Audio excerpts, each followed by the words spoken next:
Okay. Yeah.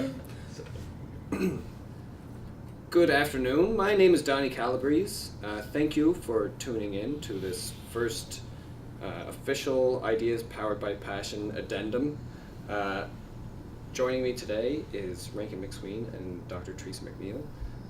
I will dispense with long introductions. Suffice to say that Rankin is one of our community's most prominent leaders, is the president of New Dawn Enterprises, and Dr. Theresa MacNeil is a long-standing proponent of adult education, continuing education. Among other things, is a recipient of the Order of Canada, has served as the director of the St. Francis Xavier Extension Department, and is a former chair of the Bredor Lake Biosphere Reserve Association. Thank you both very much for joining us today.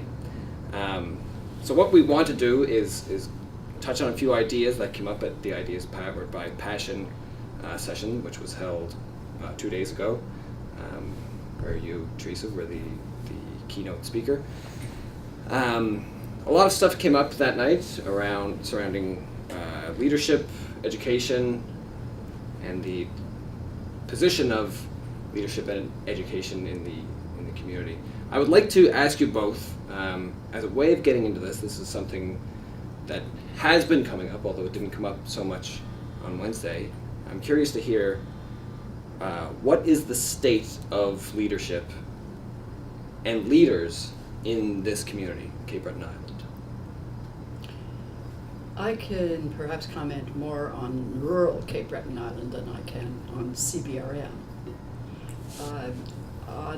By and large, when I look at it, and I've had a really good opportunity to see particularly the municipal government leadership in the past few years as we were going from one municipal council to another with the idea of the Bredor Lake Biosphere Reserve and trying to gain support for it.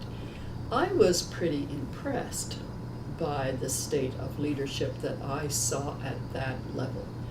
And I myself live in Richmond County, and unfortunately we have just lost our warden to death, and who was, I think, an excellent leader.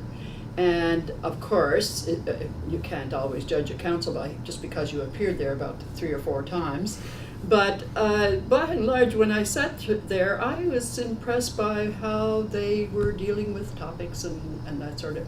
I must say, I don't feel it where when back home on the on the property, if you will, because you don't know what kind of leadership is going on. But when you sit through a number of council meetings, as I did, I'm sure 3 or 4 each in Richmond, Inverness, 2 in Port Hawkesbury, 3 I think in Victoria, and 2 only in CBRM.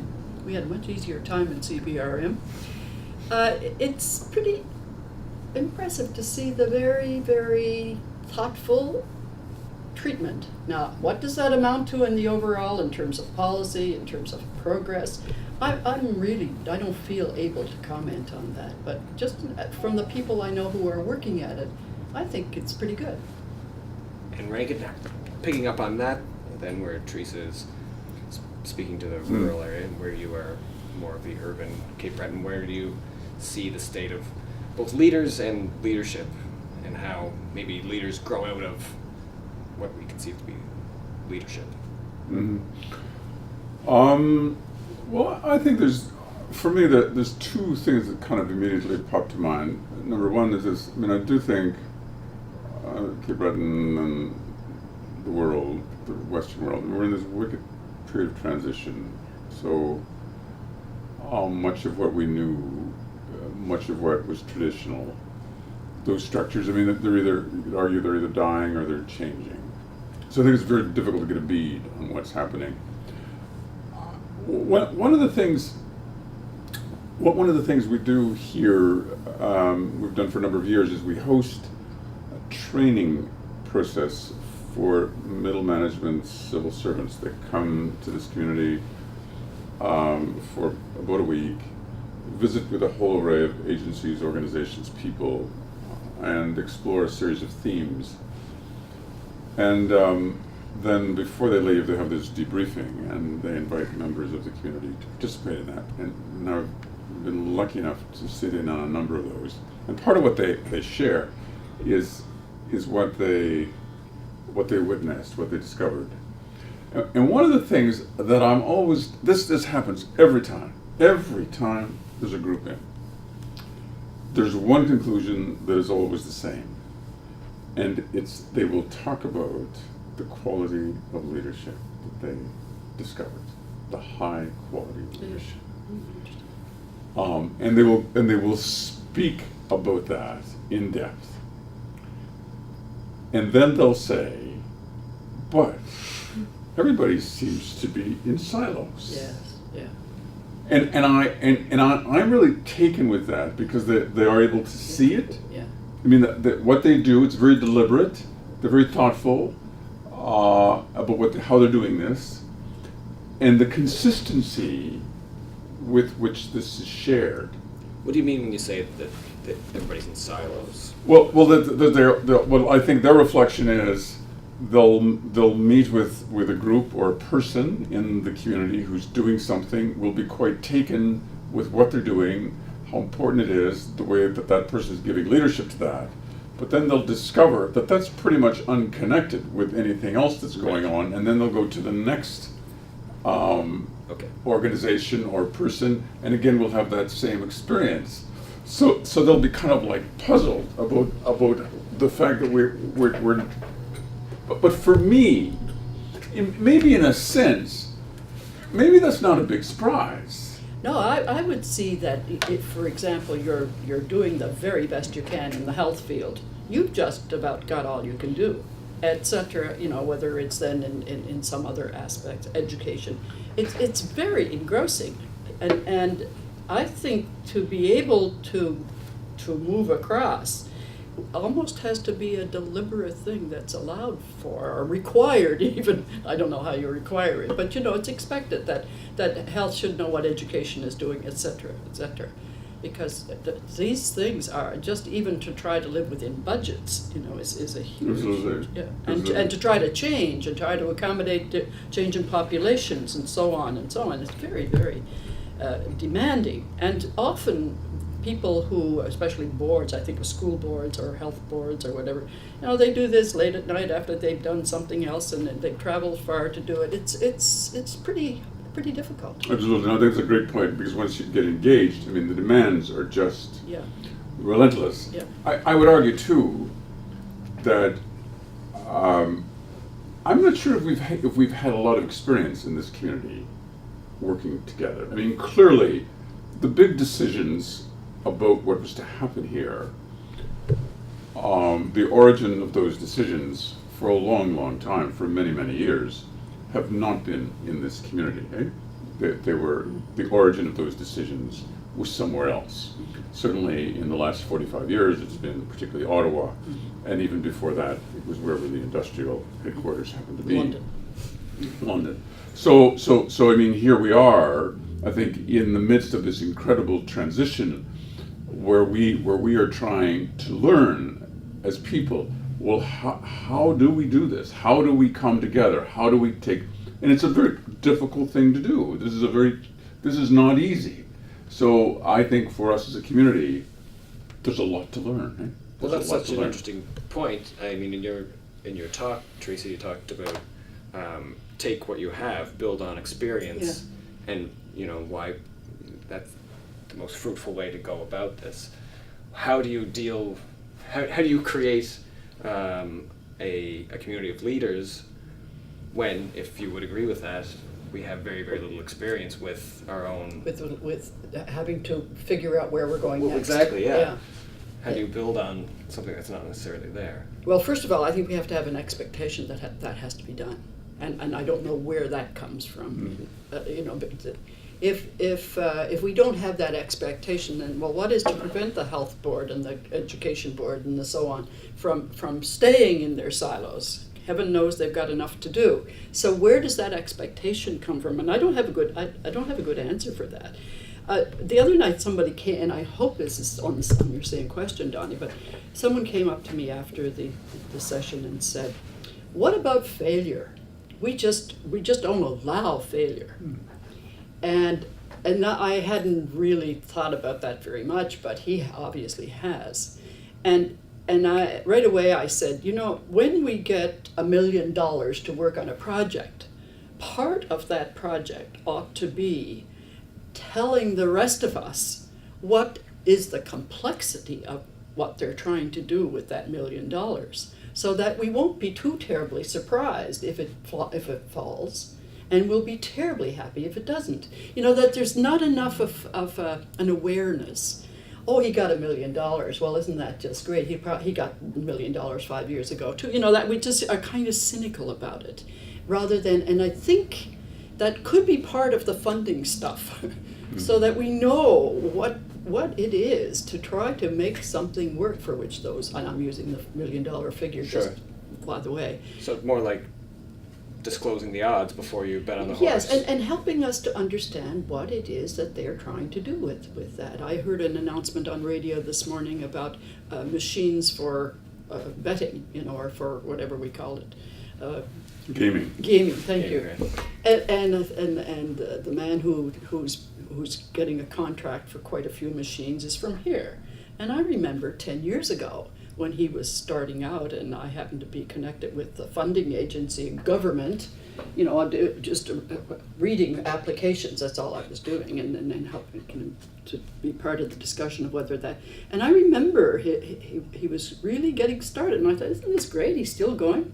And it's working apparently, because he's getting world competition, and he's getting, I don't think very many of us really, I happen to know that about how it started because I was reading the proposals. But most of us don't know what are all the odds they've had to overcome, good, bad, or indifferent. I'm not judging, I don't even know. But if we could understand what a success that is, and celebrate it, and do that with all the money that's given, it could be part of his what he's been given. No, I love that story. I think that's a great story. I was in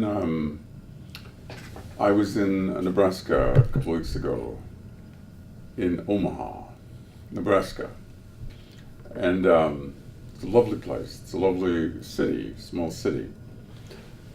But in the tallest building in Omaha, Nebraska, is Omaha Mutual. And on the top 2 floors of that building, the glass was supplied by advanced glazes. Oh, isn't that wonderful? So here we are, and Yeah. people kind of maybe see us as being at the end of the earth. Yeah. And here, for all of Nebraska, and it's flat, eh? So almost like you could use it's a little diamond shining up there. That's right. Yeah. And I was just so proud to be able to keep pointing to people I would meet and say that came from where we came from. And I guess that story you're telling us is a story that should be known here. Exactly. So I agree. I think what's so striking is what those folks that come to visit us, the middle management people, the civil servants that come and spend a week with us, what they see is maybe we forget a lot about it. Okay, so I think there are these examples of leadership, but it seems that they're invisible. They're too invisible. There's a lot to celebrate. There's a lot of hope embedded in every one of these, and I think that you can't help but feel hopeful. You can't help but feel full of faith when you see what those leaders are in fact doing. So like everything else, it's complicated, but there is those precious examples that, as Theresa is saying, I think we really have to celebrate. Eh? So these are successful people, and if we can call them leaders in business, how is it that you can, to go back to that question you were asked, is there some way that you can still learn from exceptional people who have failed, who took a great idea, worked really hard at, and they disappear, and the protocases and tech links and advanced glazes come up all the time because they are leaders and they're tenacious and they've done really well.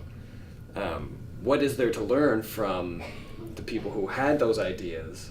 Maybe there may be more to learn, because certainly they could tell you where they failed. Like, who are they, and do they have a role in building upon that experience of leadership, or creating that base? Yes, I would imagine they do, but who wants to talk about their failures? You see, that's right. the catch-22. I mean, if I talk about my failures, I'm going to be a failure in anything I try to apply for. Right. But it is true. It is true what you're getting at. That involved in that failure are a few places that could have been different, and indeed not to spend time on them is a loss. Right on.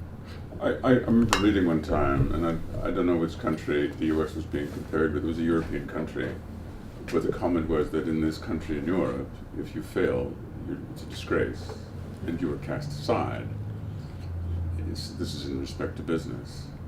In the United States, if you fail, then there's a lot of people quite interested in reinvesting in you, because now they figure he really knows something, or she really knows something now, right? That's very good, yeah. So, I mean, I was really taken. Yeah. Oh, that's very good. I didn't even appreciate that was true, yeah. And certainly, if you were inclined to make the judgment that New Dawn has had some success,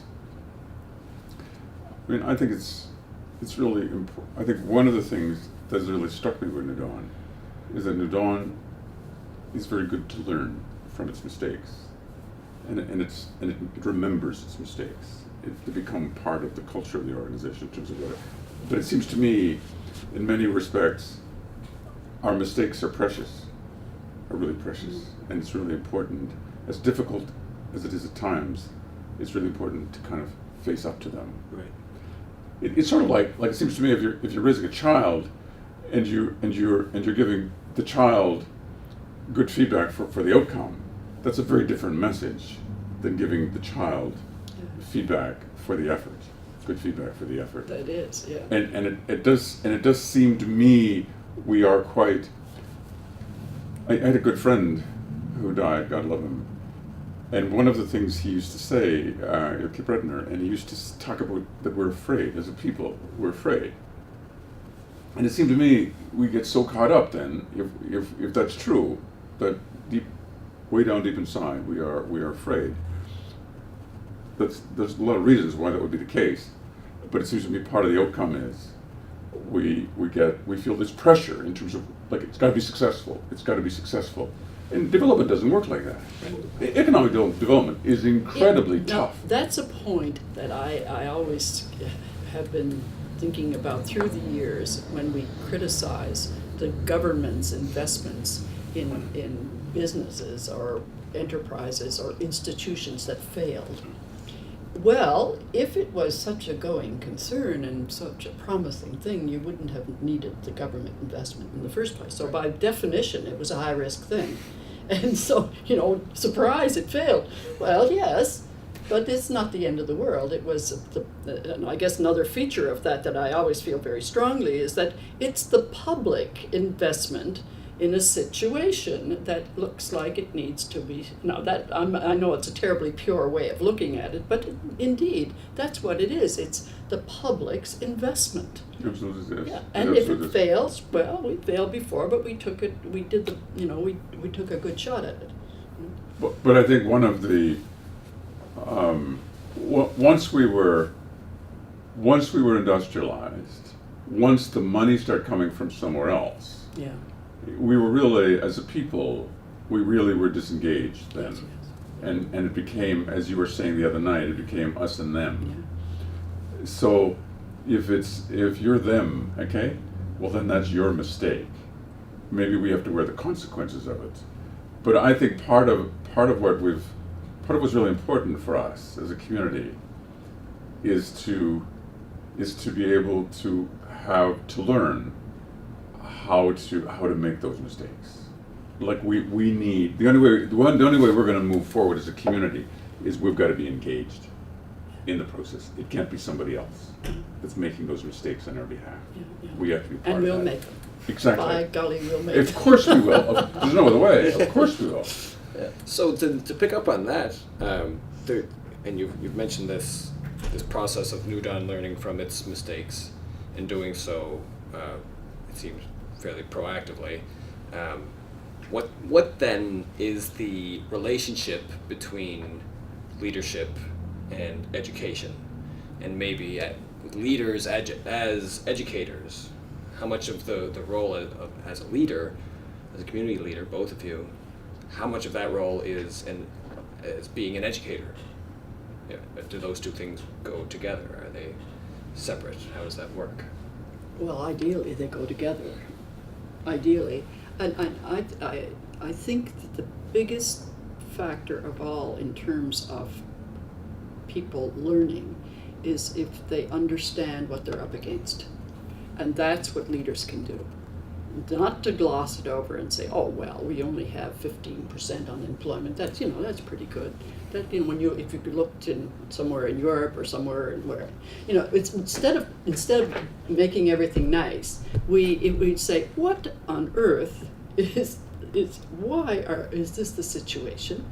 And besides, maybe unemployment really isn't the problem. It might be having to do with the fit between people, and here's where education comes in at a training level, which is not quite the education I talk about normally. Right. But even that, so you lost your job at the mill in Port Hawkesbury, and many just have, and they're devastated. So what? And you have nothing now, right? You worked in a pulp and paper mill. Do you have to go to a pulp and paper mill to find a job? So the leaders can help people, as indeed was, I used the example the other night of the miners who went to Lewisburg, of trying to say, you've got a whole lot going for you other than that job at the mill that you just lost. What is it that you have going for you? Helping people to look at themselves, and to look at themselves when they're in the bar talking to their friends, and what are you good at? What do you see that I'm good at? That sort of thing leaders can help to say, gosh, just because you're unemployed, it is not necessarily the end. Well, it's okay for me to say that, I realize, but it's not nearly the end of the world, because you have things going for you. And I guess that's what our leaders have to be doing, rather than decrying the need for, these terrible changes we're getting in EI and so on. But just what do we have a lot going for us, but we don't. And we have a lot that we're up against. So how do we, and that's what I think of as education. And I don't think it's up to the educational institution necessarily to take care of that. I think it's up to municipal councils, it's up to business people who are working very well here. And you take off from that, Rankin. Well, no, I think I would agree. I think leadership, part of the responsibility of leadership is, on the one hand, to help communities face up to the circumstances that they're confronting, no matter how difficult those circumstances are. I think it's really important that there be an honesty, as Theresa says, about that, which is a difficult thing to do, and certainly sometimes perhaps that hasn't been done. That hasn't been a strength of ours as community. Resilience is should be the ideal. Exactly, and I think the other part of this, which speaks to the resilience, is I do think people. There is a lot to be hopeful about. That the challenges are immense, but there is an awful lot, and I think hope is the basis of civilization. We need to understand what is hopeful, and I think part of the shift that's going on is that I think Theresa was getting at is coming to understand that our people, us, we aren't the liability. Like, we are the asset. Mm-hmm. Right? We are the asset. Mm-hmm. What do you mean by that? That we're not the liability, we're the asset? Well, I think it's sort of like, I have the sense that perhaps over the years there's been a tendency to look at, oh my goodness, we got all these people, what are we going to do with them? And there's no jobs for them, and it's like a problem. I don't think we're a problem. I think we're just a potential. That's what we are, and I think it's a matter of how do we enable people to find their gift? If they're in a transition, how do we enable people to find their gift? and move on from there. I mean, I do believe that on the one hand, there are immense challenges, but in my experience, truly embedded in every challenge, and this may come off sounding like a rhetoric, but from my heart I'll tell you, embedded in every challenge is an incredible opportunity, whether that's a person, whether that's an organization, or whether that's a community. And I think part of the joy and the privilege I've had is to witness that over and over and over and over again.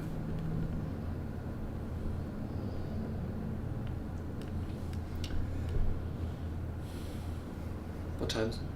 That was a clock stopper. Yeah, I don't know. That felt pretty natural. I thought that was a very good ending. Huh? That was great. Yeah. I would just maybe just call it now, like as an. Do you want to do that? Like sign it out. Like thanks for joining us. Sure. To learn more. Yeah, because Or- that's so Yeah, positive. I just would. And I'll cut it there, and then I'll just go straight to you. The host. Sure. No. Website.